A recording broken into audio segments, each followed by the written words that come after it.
రాజమండ్రి 16వ డివిజన్లోని గౌతమి దోబీఖానా ఆధునీకరణ పనులకు 17.70 లక్షల రూపాయలతో శంకుస్థాపన జరిగింది. రూరల్ శాసనసభ్యుడు గోరంట్ల బుచ్చయ్య చౌదరి ఈ పనులకు గురువారం ప్రారంభం చేశారు. దోబీఖానాలను అత్యాధునిక విధానాలతో అభివృద్ధి చేయడం కూటమి ప్రభుత్వ లక్ష్యమని తెలిపారు. ఈ సందర్భంగా గోరంట్ల మాట్లాడుతూ రాజమండ్రిలో నిర్మితమైన మొదటి దోబీఖానా ఇదేనని, అప్పట్లో తన హయాంలో సదుపాయాలు అందించినట్టు గుర్తు చేశారు. బట్టలు ఉతకడంలో ఉపయోగించే కెమికల్స్ కారణంగా పైప్ లైన్ దెబ్బతిన్నదని, వాటర్ ట్యాంక్ నుండి నీరు సరిగా రాక రజకుల కుటుంబాలు ఇబ్బందులు పడుతున్నాయని చెప్పారు. ఈ సమస్యలన్నింటినీ పరిష్కరించేందుకు నూతన బోరు, రిపేర్ పనులు, పైప్ లైన్ మార్పు త్వరలో పూర్తి చేయనున్నట్టు తెలిపారు. నీళ్ళ ట్యాంక్ ఒకటే కాదు, పైప్ లైన్లు ఎక్కడెక్కడైతే పాడైపోయినా అన్ని రీప్లేస్ చేయాలి. కావాలంటే బడ్జెట్ మళ్ళీ బడ్జెట్ నేను ఇప్పిస్తాను. లోపల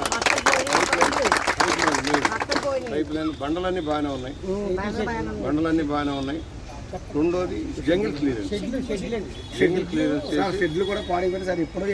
చూద్దాం. ఇప్పుడు కొత్త షీట్లు వస్తున్నాయి కదా, ఈ ఏసీ షీట్లు బదులు వేరే షీట్లు వస్తున్నాయి. పగిలిపోయి ఉంటే చూడండి, చూస్తాను. దాని మీద కూడా ఎస్టిమేట్ పుష్కరాల పేరుతో ఇది నెంబర్ 1 అవ్వాలి. ఇది అయిన తర్వాత ఇన్నిస్పేటది కూడా మనం అది తర్వాత గూడ్ షెడ్ దాటిన తర్వాత అది కూడా మనం మొదలు దాన్ని కూడా ఎస్టిమేట్ చేయించాల్సిన అవసరం. అది మీ ఏరియానా?